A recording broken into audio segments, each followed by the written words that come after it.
find yourself in the neighborhood in Paris around the Louvre and you have time for one more museum, and maybe you don't want to do one quite this big, make sure you go around the back side of the Louvre and pop into the Museum of Decorative Arts.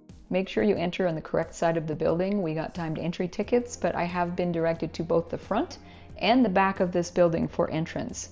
So be aware that you may have to walk around to the other side to get in, as we did on this particular visit.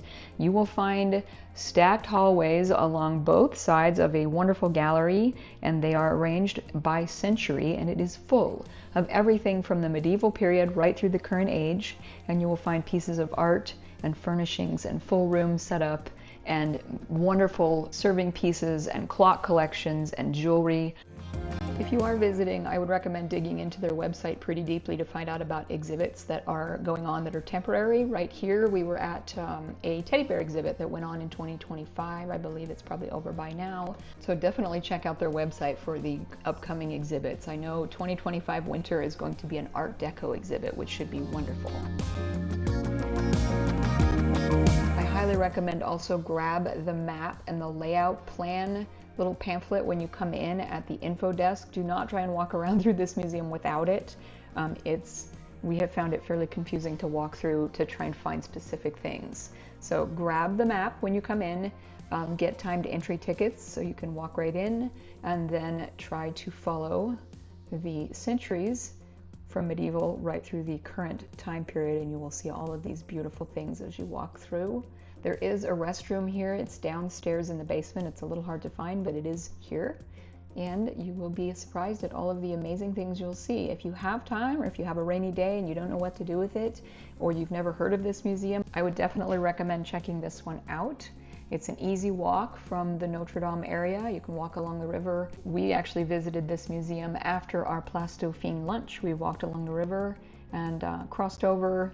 You'll also be right near the Tuileries Garden and the Place de la Concorde. So lots of things to see right in this neighborhood once you see this, or you can see it the way I did, which was do the walk all through the Musée and do all of the covered galleries and passages, go to the Palais Royal, and then spend the afternoon walking through this museum. So it makes a really nice day to spend in the Musée area, and then end it with this museum and walk home along the river. Another fun thing to do if you're here, I believe since I was there, there is an Italian and French restaurant called Lulu, which is part of the museum, and you can reserve a table and have a nice lunch here with probably a view of the Eiffel Tower. I haven't been there, so I don't know that. Chime in if you've been to the restaurant, let us know what it's like. And for navigation, if you're like us and you stay near the Ile Saint-Louis or the Musée area, you can hop on the Palais Royal Musée du Louvre metro stop on line 1 or line 7 to head back that direction and get off at Pont Marie or the Saint Paul, and you're back where you started. Let us know if you've been to this beautiful museum and what hidden treasures you found. You can also see a link to my prior visit, my first time in Paris by myself. I stopped in here and spent the day, and you can see the link to that video right here. Thanks for watching. We'll see you in the next video.